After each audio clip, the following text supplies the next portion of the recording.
Esta é só um gemido.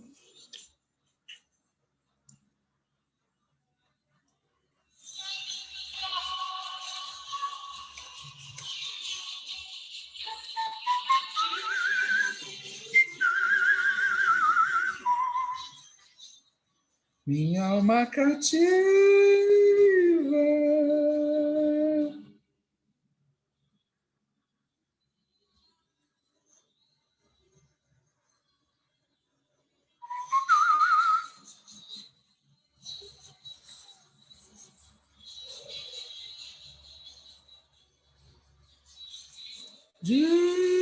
desabafo. O pai não está perdido. Meus caminhos fartos.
Simples e suave coisa,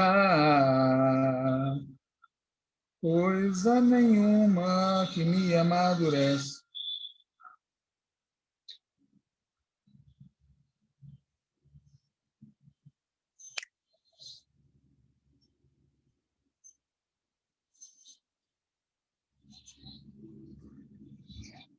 Durma muito leve, leve, pousa. Muito leve, leve, pousa.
Vamos lá começar? Então, gente, boa noite. Hoje é o nosso programa antivírus número 30. Estamos aí há 30 semanas conversando ininterruptamente sobre a conjuntura, toda quinta-feira.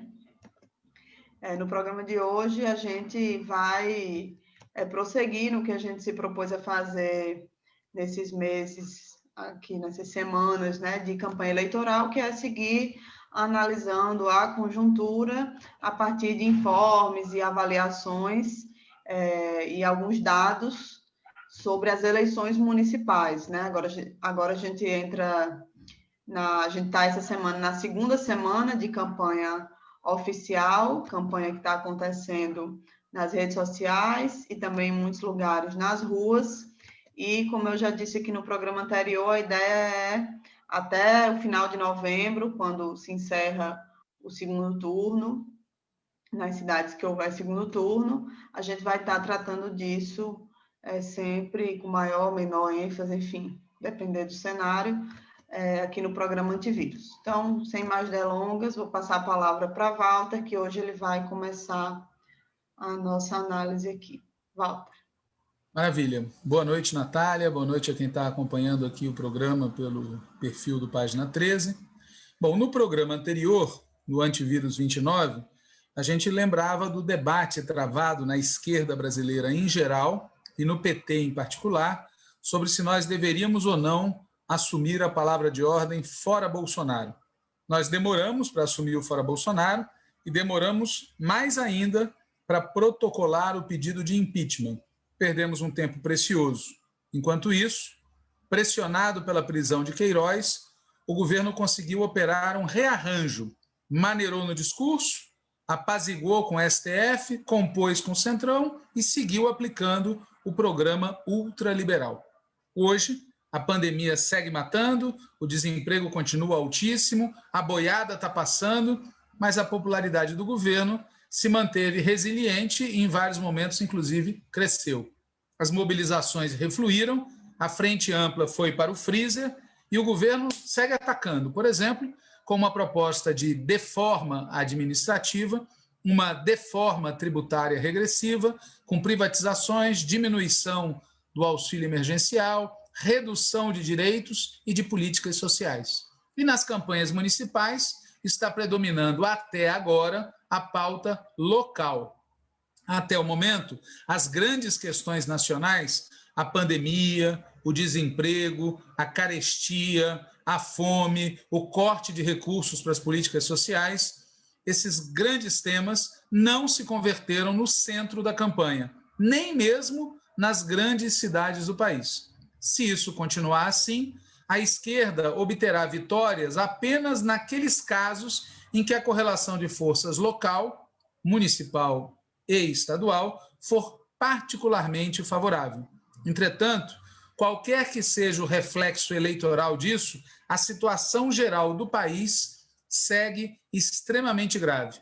Além do desemprego, que, como nós dissemos, se mantém altíssimo, mesmo estando ocorrendo uma certa retomada pontual da atividade econômica, além da crise social, que deve agravar-se muito com o corte no valor da ajuda emergencial, e além da crise sanitária, cujo patamar de morte segue elevadíssimo, há duas outras questões que a gente deve acompanhar com atenção: a fuga de capitais e o debate sobre o teto de gastos. Nós precisamos nacionalizar as eleições, conectar a realidade local com as grandes questões nacionais. Por exemplo, o tema da proposta de reforma administrativa. É preciso, à luz da realidade local, desnudar a política ultraliberal e defender que é preciso derrotá-la. Nossas candidaturas precisam levar para as ruas e para as redes o Fora Bolsonaro, o Anula STF e a luta em defesa de Lula. Nossas candidaturas precisam também defender o Partido dos Trabalhadores. Isso inclui destacar os símbolos do PT no material de campanha. Defender o PT é também cancelar as alianças com partidos que sustentam o projeto ultraliberal e com aqueles que representam o extremismo de direita em nosso país. Eu vou ler de novo as frases, porque não são invenção nossa, fazem parte de uma resolução que o Diretório Nacional do PT aprovou há meses, dizendo que não haveria alianças com partidos que sustentam o projeto ultraliberal e com aqueles que representam o extremismo de direita em nosso país. E como sabe todo mundo, em muitos municípios do país há alianças com partidos que atendem a esses dois requisitos. Essas alianças têm que ser anuladas, canceladas unilateralmente pela direção nacional do PT. Quero encerrar lembrando que no dia 3 de novembro acontecem eleições presidenciais nos Estados Unidos, USA. Qualquer que seja o resultado, a principal potência do mundo vai continuar em crise. Que desdobramentos isso terá interna e externamente é uma das principais variáveis da conjuntura mundial. E antes mesmo disso, no dia 18 de outubro, acontecem eleições presidenciais na Bolívia. Se as eleições forem livres e democráticas, se repetirá o resultado das eleições que foram interrompidas pelo golpe, uma vitória do MAS, do Movimento ao Socialismo, do partido do Evo Morales. Qual será a atitude das elites bolivianas e de seus aliados internacionais? Vão aceitar o veredito das urnas e a posse do MAS, mantendo-se nos limites de uma oposição constitucional? Ou vão retomar o caminho golpista, tentando fraudar as eleições, impedir a posse e inviabilizar mano militare o futuro governo? Nas eleições bolivianas, assim como nas eleições venezuelanas e equatorianas, se definirá, em boa medida, os parâmetros da luta política próxima futura na América Latina. visto nesse contexto internacional, as eleições municipais brasileiras de 2020 terão uma importância estratégica menor. Mas, por outro lado, elas impactarão muito no estado de ânimo e na estratégia política dos diferentes campos que disputam os rumos do maior país da América do Sul. As pesquisas iniciais favorecem as candidaturas que estão à direita do centro. Mas o curso da campanha pode alterar esse quadro, em favor das candidaturas que estão à esquerda do centro. Terá grande influência nisso o esforço militante e o discurso que se adote no horário eleitoral gratuito. Nesse sentido, é importante conhecer como as peças estão distribuídas no país. Algo que a Natália começou a mostrar no programa passado e vai continuar a apresentar a partir de agora.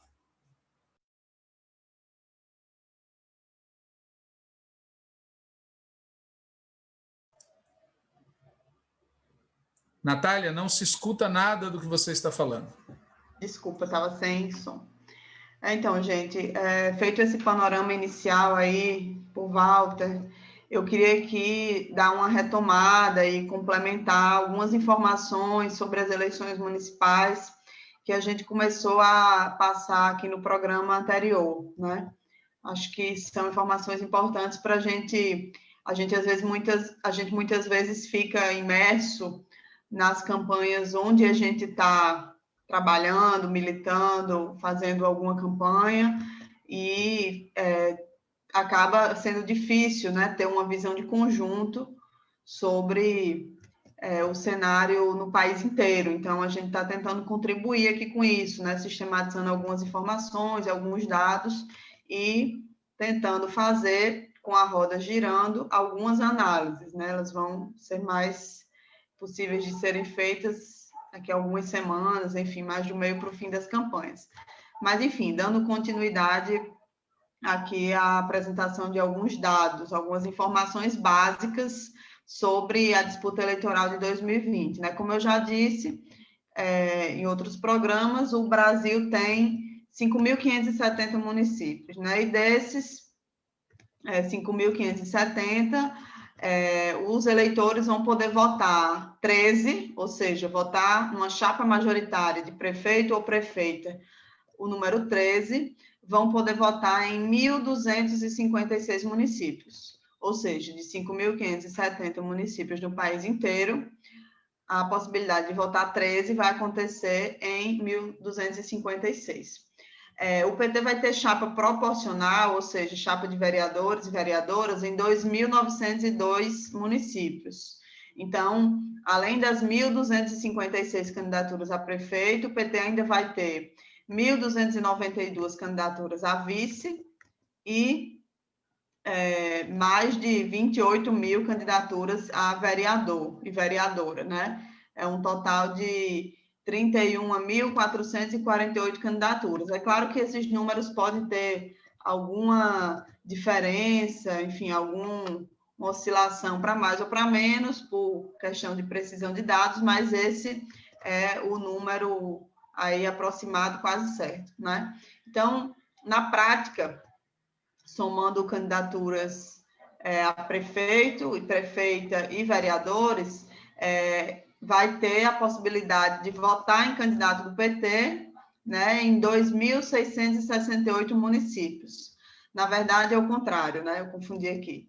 Na prática, o eleitorado não vai ter alternativa de votar num candidato do PT em 2.668 municípios, né, de votar num candidato a vereador do PT. E a prefeito, esse número é bem maior, né, 4.314 municípios, onde não tem candidatura do PT possível de ser votada pelos eleitores.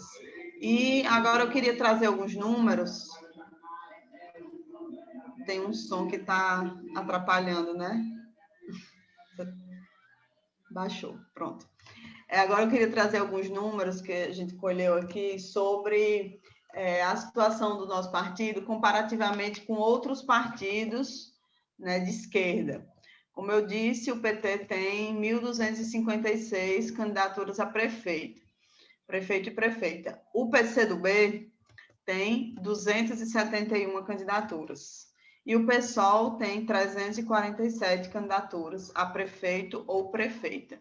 Então, os três partidos que compõem o, digamos assim, núcleo duro da esquerda brasileira vão ter 1.874 candidaturas majoritárias nessa eleição de 2020. Isso significa, em termos percentuais, né, que o PT tem mais de 300% a mais de candidaturas à prefeitura do que o PSOL, que é o segundo partido de esquerda em números de candidatura. E tem quase 500% a mais que o PCdoB, de candidaturas a prefeito e prefeita, né? Em relação ao PSB e PDT, o número aumenta, né? Essa diferença diminui, mas o PT continua na frente, né? O PSB tem 862 candidaturas, enquanto o PDT tem 959 candidaturas. E aí, ampliando um pouco mais nesse campo de centro, mais aproximado da esquerda, né? De centro-esquerda, teria aí o PROS, o PV, com algo na faixa de 300 candidaturas cada um, né? Então, esse setor, se a gente inclui o PROS e o PV, na verdade, faltou a rede aqui, mas daria para incluir também, tem mais ou menos 4.300 candidaturas, prefeito e prefeito. Então, esse é o número desse campo, né, que eu li aqui: PT, PCdoB, PSOL, PDT, PSB, PROS e PV. Enquanto isso, agora indo um pouco para a direita, ou muito para a direita, na verdade, o MDB sozinho tem 1.934 candidatos a prefeito. O PSD tem 1.627. O PP tem 1.496. O PSDB tem 1.292 candidaturas. Todos esses, MDB, PSD, PP e PSDB, têm sozinhos mais candidaturas que o PT. Eu acho que eu falei isso aqui no último programa, que o PT é o quinto partido em número de candidaturas, né? E aí depois vem vários outros partidos de direita com candidaturas aí em número alto e bem maior do que os de esquerda e os de centro-esquerda, né? O DEM tem 1.144, o PL 971, Republicanos 831, PSL 731, Solidariedade 509, enfim, somando pelos cálculos que a gente fez aqui, a partir de dados do Tribunal Superior Eleitoral, a centro-direita tem 14.094 candidaturas a prefeito e prefeita.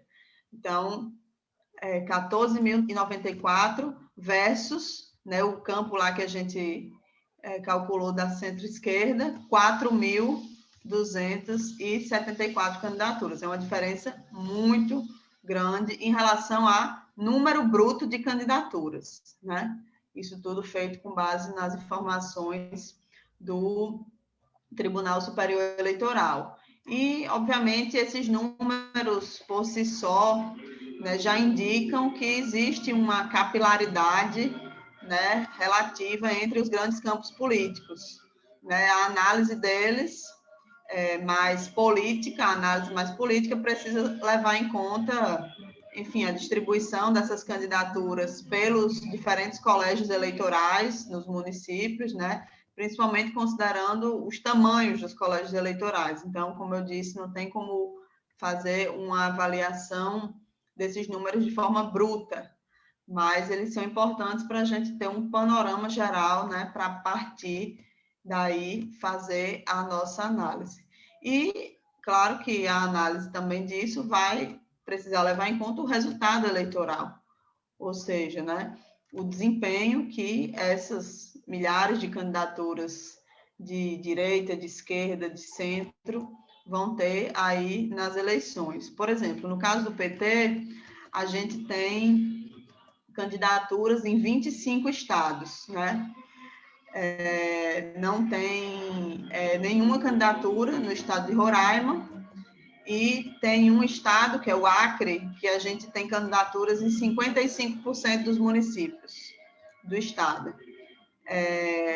Nos demais estados, a gente lançou candidaturas que cobrem, no máximo, 36% do estado, que é o caso do Piauí, e, no mínimo, 11%, né, dos municípios do estado, que é o caso da Paraíba. Então, o Acre é que dá uma fugida dessa curva, mas a gente está nesse percentual aí entre 10% e 40%, ou um pouco menos de 40%, de municípios dentro de um estado com candidaturas petistas, né?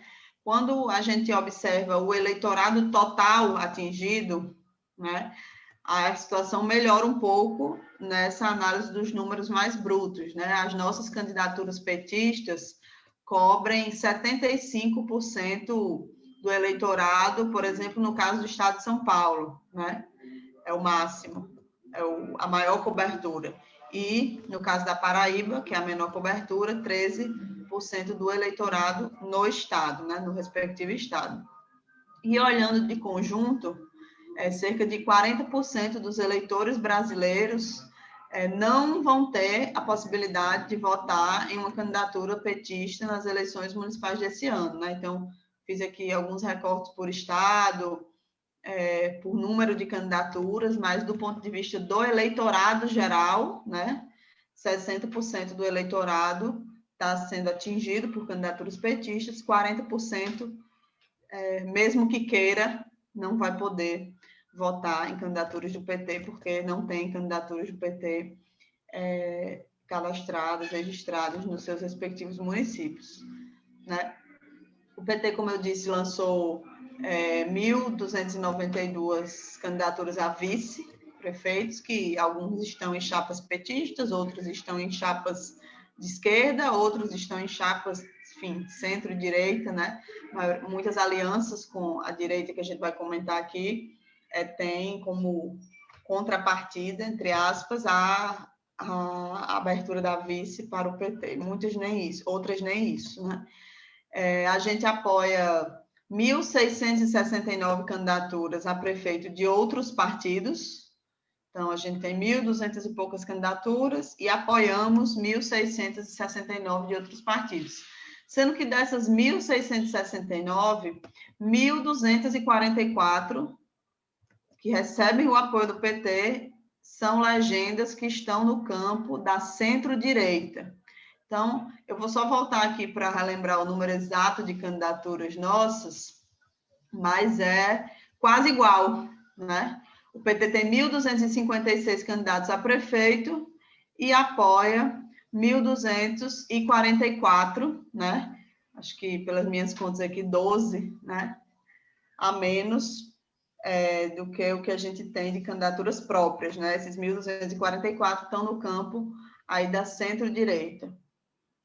No caso dos vereadores, eu já falei, né? São quase 29 mil candidaturas, um número superior a 2016, que foi o ano que a gente teve uma queda brusca na quantidade de candidaturas registradas, né? Em 2016, a gente teve 21.200 e poucas candidaturas, em 2016, mas ainda é um número bastante inferior ao número de, por exemplo, 2012, que a gente teve mais de 38 mil candidaturas, né? A gente está com mais de 28 mil, então tem uma diferença aí de algo em torno de 10 mil no número de candidaturas a vereador registradas, né?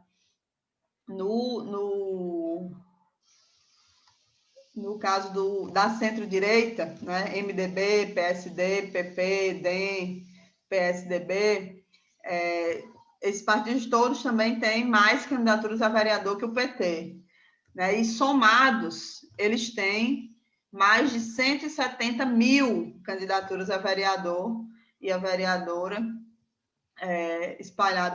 espalhados pelo país, né? Quando a gente vai analisar as candidaturas do PT nos municípios, em relação aos números de municípios que a gente tem candidatura, a gente tem candidatura a vereador em 2.902 municípios, ou seja, dos 5.000 e tantos municípios, 2.902.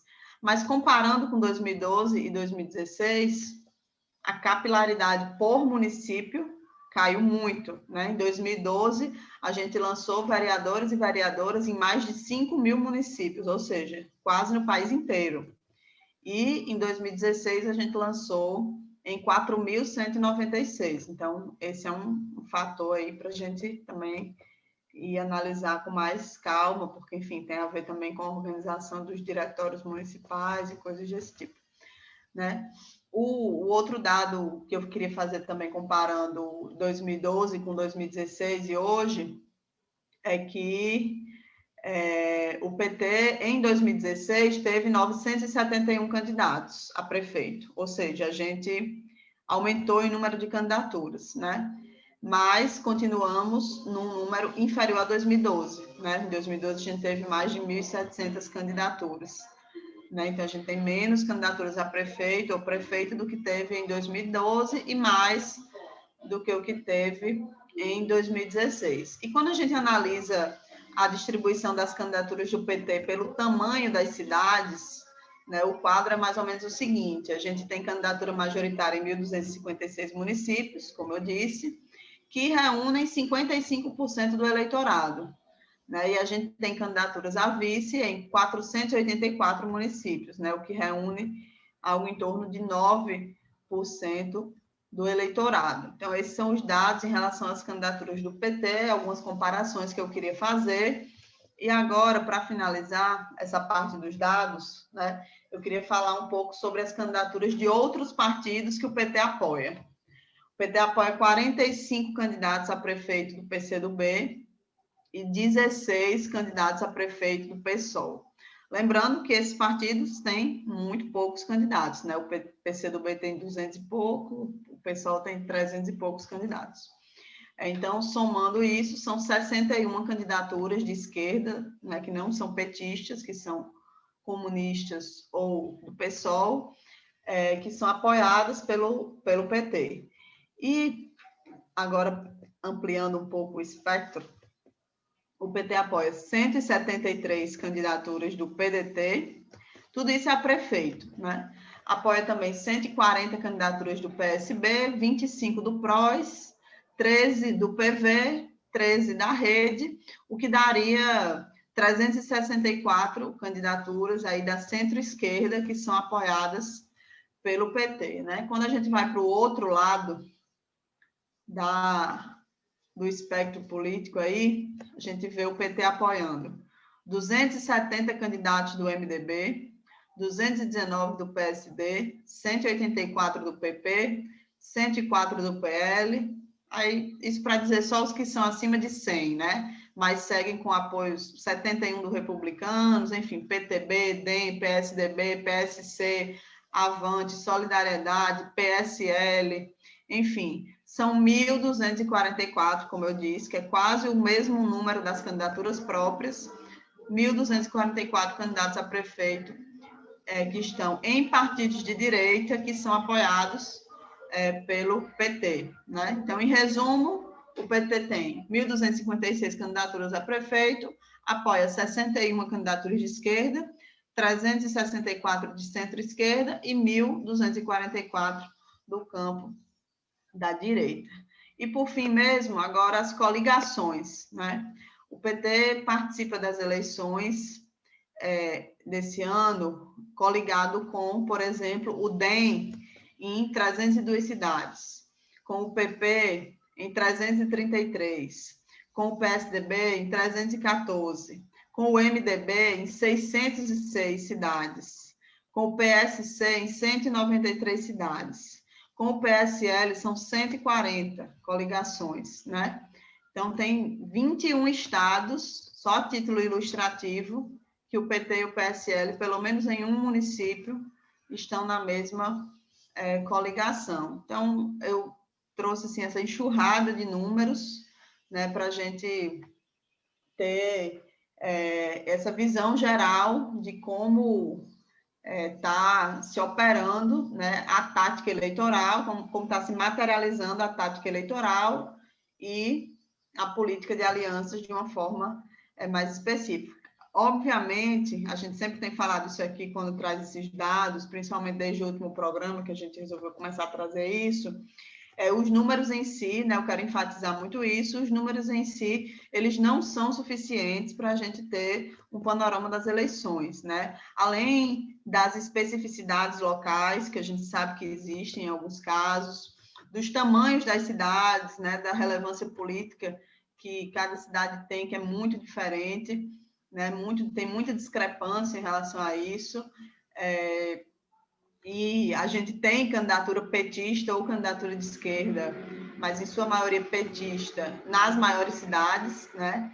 E, além disso, tem o fato de que o que vai determinar mesmo o resultado político da eleição de 2020 é a política, né? Então, a gente, obviamente, traz os números para apresentar esse panorama, mas o fundamental é que a gente, por exemplo, identifique se onde a gente tem candidatura própria, tem candidatura petista, a gente está politizando a eleição, a gente está nacionalizando, a gente está tratando dos problemas locais, vinculando com os efeitos do bolsonarismo, está polarizando a disputa, né? A gente está fazendo isso ou a gente está se comportando como se estivesse diante de uma eleição estritamente local, numa conjuntura normal, pacificada, enfim, falando sobre fazer boas gestões, boas administrações, se comportando como bons cidadãos da sua própria cidade, enfim, é isso que vai definir, né, se qual é a análise política sobre as campanhas a partir desses números aí que a gente está apresentando, né? Isso vai definir se, por exemplo, mesmo com esse imenso número de alianças com partidos de centro-direita, se o PT vai sair dessa eleição fortalecido ou enfraquecido, como polo à esquerda no país, né? Isso só pode ser determinado quando a gente analisar o conteúdo das nossas campanhas e, obviamente, os resultados que a eleição trouxe aí para a gente. A gente tem batido muito, né, nesse martelo, que as eleições não servem apenas, nem principalmente, para ganhar mandatos e conquistar governos, né? A gente ganha mandatos e governos para que eles possam ser, obviamente, instrumentos para a melhoria de vida do povo e, a partir disso, também instrumentos da disputa política geral, né, que a gente trava no Brasil e no mundo, enfim, por um outro Brasil democrático, popular e socialista. É por isso que a gente insiste muito, né, nessa abordagem que a gente está fazendo aqui nesse programa de hoje, né, na necessidade de politizar pela esquerda as campanhas, né, porque é a partir dessa perspectiva, inclusive, que a gente tem insistido aqui nesse início da campanha eleitoral, que a gente vai, nas próximas semanas, tentar fazer análises mais concretas, né, de campanhas específicas, né, dos seus conteúdos, dos seus programas, das pesquisas que estão começando a aparecer já com a campanha em curso, né, enfim. Essa abordagem, essa pegada que a gente quer dar para as análises das campanhas. É isso. Ok. Bom, deixa eu fazer um comentário adicional aqui ao que a Natália falou. Primeiro, destacar a importância das pessoas estudarem esses números. Provavelmente a gente vai transformar esse informe que a Natália deu no programa anterior e nesse, num texto para colocar lá no página 13, no site, para as pessoas olharem os números, porque eles são chocantes em alguns casos, né? Mas eu quero aqui fazer um comentário adicional acerca de alguns ataques especulativos que o PT vem sofrendo nessa fase das eleições municipais. Alguns ataques, inclusive, vêm de cima, vêm da própria direção do partido, né? Eu me refiro à autorização para que diretórios municipais façam alianças com candidaturas e partidos de direita, inclusive bolsonaristas. Às vezes, essa autorização foi explícita, como no famoso caso de Belford Roxo, e às vezes a autorização é implícita, como em muitas cidades no país inteiro. Por exemplo, Sumaré, aqui do lado de Campinas, onde alianças com partidos de direita foram feitas e a direção estadual e a direção nacional não intervém, não dissolve a aliança e olha para o lado como se não tivesse acontecendo nada. E me refiro também à terrível situação vivida em João Pessoa, na Paraíba, né? Para quem não lembra, primeiro a direção nacional estimulou o PT em todo o país a lançar candidaturas próprias. Depois a direção nacional foi lá estimular diretamente o PT em João Pessoa a construir uma candidatura própria. E nesse momento foram feitas sondagens junto ao PSB que não prosperaram. Então o PT local começou a construir uma candidatura própria, a candidatura do companheiro Anísio Maia. Aí na semana final, na hora da convenção, o Ricardo Coutinho resolveu aparecer e propôs primeiro que o PT apoiasse o nome de um ex-petista, que hoje está no PV. Depois, propôs que o PT apoiasse o nome de uma deputada do PSB. E, finalmente, horas antes da convenção, o Ricardo Coutinho veio e apresentou a si mesmo como candidato. Tudo isso sem dialogar, sem construir com a direção local do partido, tratando por cima, direto com a nacional. Isso apesar de, no passado muito recente, o Diretório Nacional do PT ter intervido na Paraíba para impedir que o PT local apoiasse o Ricardo Coutinho. Olha que curioso. O PT local, por razões políticas, mas também por dignidade, que é uma característica que devia ser de todos, mas às vezes falta, né? Decidiu manter sua candidatura. Aí o Diretório Nacional, numa votação feita às pressas, por uma maioria exígua, decidiu nomear uma comissão interventora e obrigar o PT a apoiar o Ricardo Coutinho.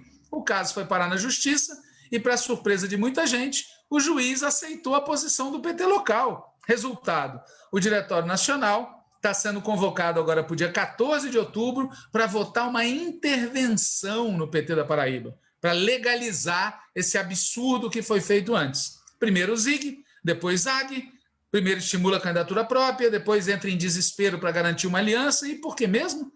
Há quem diga que o PT teria débitos com o ex-governador Ricardo Coutinho, porque ele foi um apoiador da Dilma contra o golpe, um apoiador do Lula contra a condenação e prisão e interdição injustas. Na vida real, vamos lembrar que foi a construção e consolidação do PT que projetaram o Ricardo Coutinho como liderança política.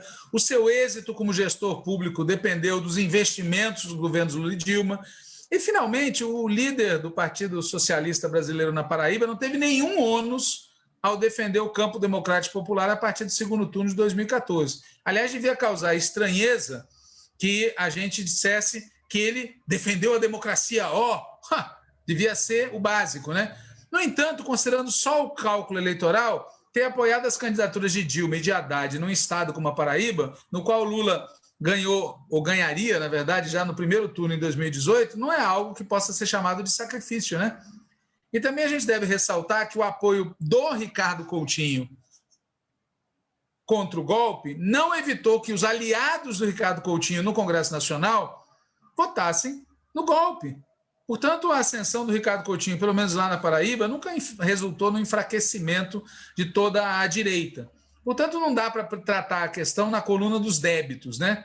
Há quem diga, por outro lado, que o PT deveria apoiar o Coutinho para viabilizar a aliança nacional com o PSB. Como sabem os que conhecem o PSB, isso não é verdade.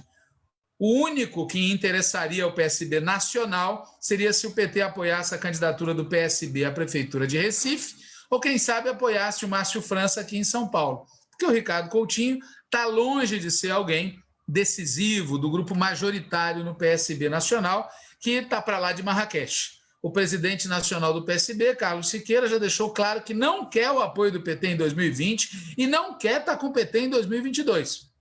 Há também quem diga que, apesar disso tudo, a gente devia apoiar o Ricardo Coutinho para melhor enfrentar a extrema-direita lá na Paraíba. Claro, né? Em João Pessoa, a gente vai resolver o problema nacional, que é a dispersão da esquerda em várias candidaturas. Elas vão continuar dispersas no país inteiro, mas lá em João Pessoa, a gente vai mostrar a nossa capacidade de construir uma aliança. Mas por que em João Pessoa tem essa dispersão? Vale lembrar que, desde o fim de 2019 e durante parte de 2020, o PT procurou construir aliança com o PSB. E o PSB não deu resposta. Foi só aí que a instância municipal passou a construir de forma unânime a candidatura do deputado estadual Anísio Maia. É bom lembrar, para quem não conhece, o histórico do PSB local. Em 2004, aliança com o PMDB. Em 2008, chapa do PSB. Em 2012, aliança com o DEM. Em 2016, o ano do golpe, fez aliança com o PTB e manteve o DEM na chapa. E agora, em 2020, queria fazer aliança com o PV e só na reta final saiu essa aliança de cima para baixo que eles querem fazer com o PT. É um estilo de política, né, em que uma pessoa é o centro do mundo. Isso não é boa política.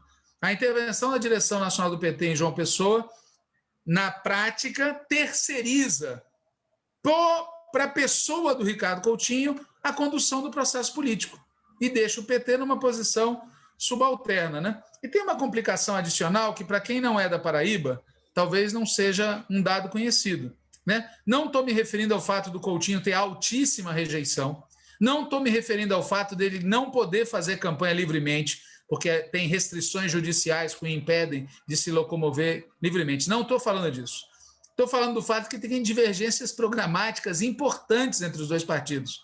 O PT se colocou contrário à terceirização da gestão e dos serviços públicos na saúde e na educação. Se colocou contrário à política de ajuste fiscal que penalizou os servidores públicos lá na Paraíba, só para citar esses exemplos.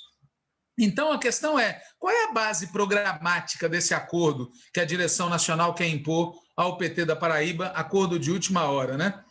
E vamos lembrar também, é um detalhe que também as pessoas querem esquecer, veja, não teve golpe na Paraíba.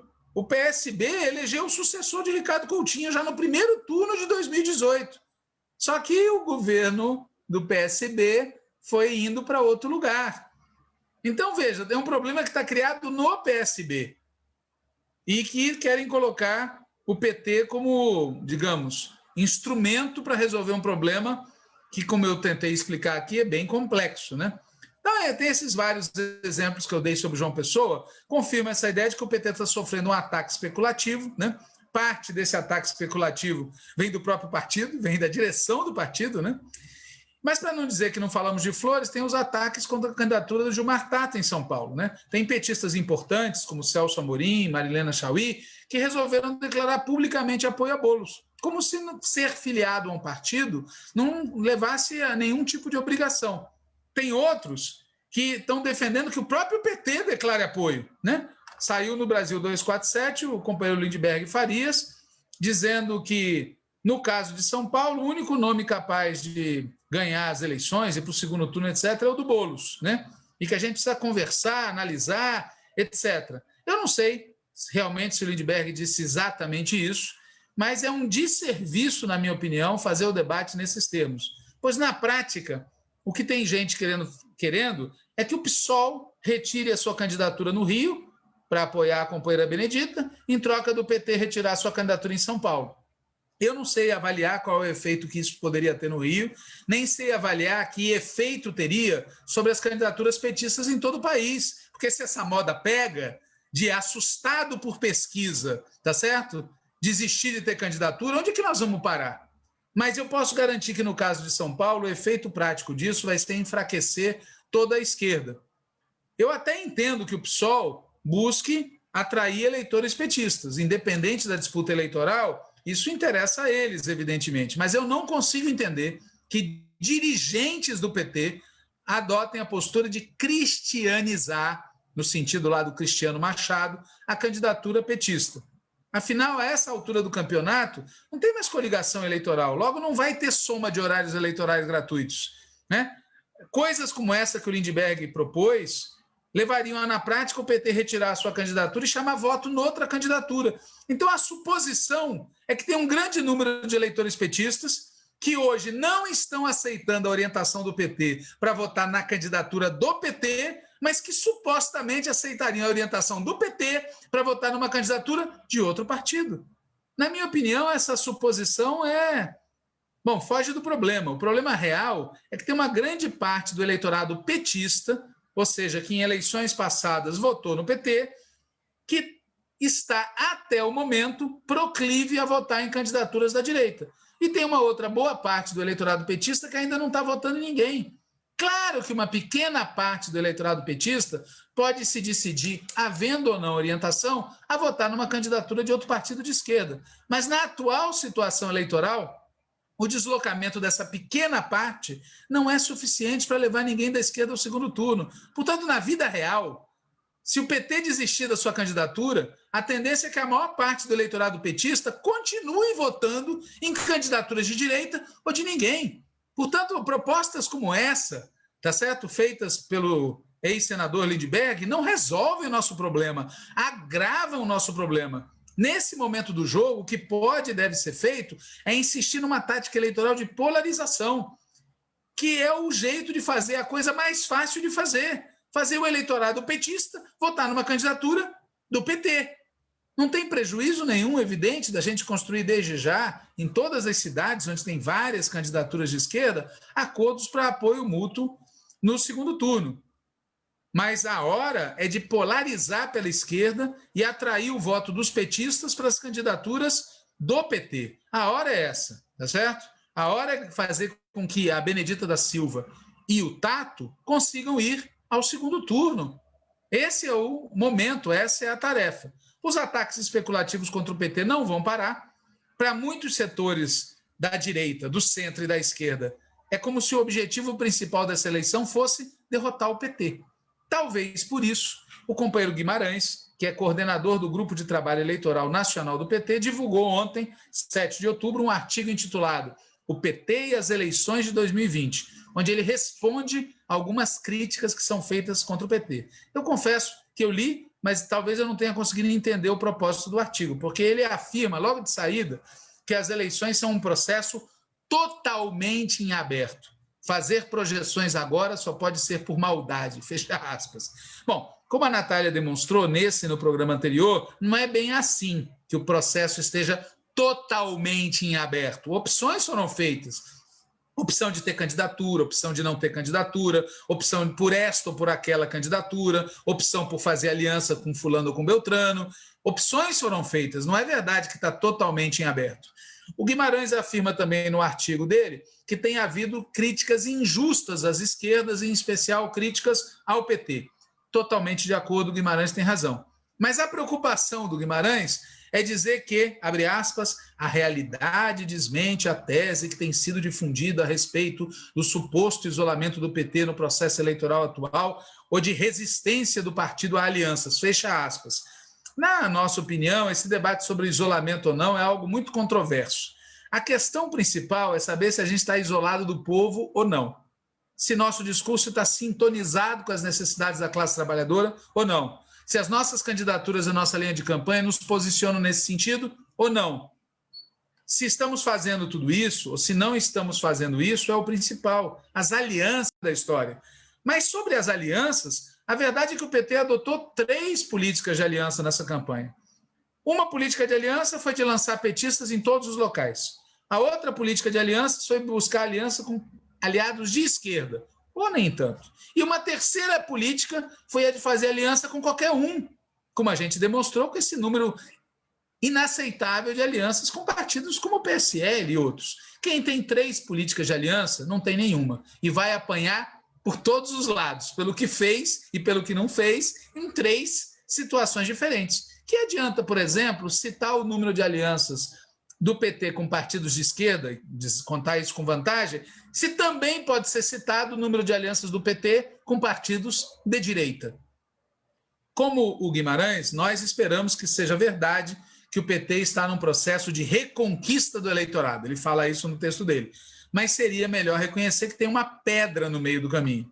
Essa pedra que está no meio do caminho entre nós e a reconquista do eleitorado é uma combinação fatal entre o localismo despolitizado, que prevalece em muitas campanhas, que só fala do que está acontecendo ali, né?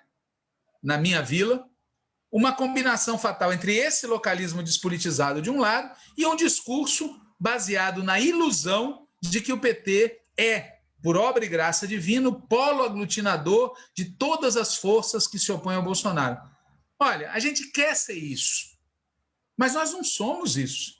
Para que sejamos isso, algum dia, primeiro, a gente tem que ser a vanguarda da esquerda, a vanguarda da classe trabalhadora, do povo. Só para lembrar aqui de um episódio, de uma campanha que aconteceu aqui em São Paulo para governador. Nós tínhamos um candidato que estava tão seguro de que ele já era o polo aglutinador de todas as forças, que ele passou o primeiro turno, parte grande do primeiro turno, se apresentando como paulista. Chegou a defender, inclusive, a Revolução de 32. E aí, quando ele se deu conta, no finalzinho do primeiro turno, ele guinou para a esquerda, quase começou a defender a Revolução Socialista na campanha, porque ele percebeu que ele estava fazendo um discurso amplo demais, que não atraiu o eleitorado do lado de lá, e um discurso que também não atraiu o nosso eleitorado, a nossa base social eleitoral. E é nisso, na nossa opinião, é nessa situação que a gente está agora, mal comparadas as situações. Ou a gente politiza pela esquerda, ou a gente pode sair da eleição com um saldo bem menor do que o necessário. E é esse o ponto. O nosso problema não é sair maior ou menor do que em 2016, como tem gente que faz essa conta. Ah, nós temos mais candidatos que em 2016. Ah, nós vamos ter mais votos que em 2016. O nosso problema não é esse. O nosso problema é sair do tamanho político e eleitoral necessário para nos impulsionar na luta para acabar com o governo Bolsonaro. E só tem um jeito de sair com esse tamanho político e eleitoral desta eleição. É nos próximos 30, 40 dias politizar pela esquerda. É esse o recado que a gente queria dar aqui. Obrigado. Obrigada, Walter. Que eu tenha identificado, não apareceu nenhuma pergunta, né? Tem vários comentários aqui no nosso chat, mas não tem nenhuma pergunta. Então, com isso, a gente encerra. Já estamos aí em 50 minutos de programa, a gente vai encerrar. Só antes de encerrar, eu queria dizer que hoje a gente não vai fazer o contramola, mas, em compensação, queria convidar todo mundo para assistir o debate que a gente vai fazer na segunda, dia 12, às 5 da tarde, né, o debate sobre o plano de reconstrução e transformação. Né? Já existiram algumas discussões sobre esse assunto, inclusive no último Contramola, eu, Walter e Patrick fizemos uma discussão sobre o plano, e aí vão estar debatendo Walter, Rui Falcão, Genuíno, Breno Altman, eu, Maria Carlotto, Carmen Foro e Celi Tafarel. Então, vão ter essas pessoas nessa discussão na segunda, às 17 horas, horário de Brasília. Né? Então, é isso. Fica o convite. Walter, quer falar alguma coisa? Não, só para registrar que nós estamos naquele período do ano em que a gente lembra do comandante Ernesto Che Guevara. É sempre bom lembrar do cidadão. Entre muitas outras coisas simpáticas que ele já disse, ele dizia para não confiar nem um tiquinho no imperialismo. É uma boa coisa da gente lembrar nesses dias que correm, só isso. Boa lembrança, Walter. É isso, gente. Boa noite. Até a próxima quinta, mais o programa Antivírus. E segunda-feira apareçam no debate sobre o plano.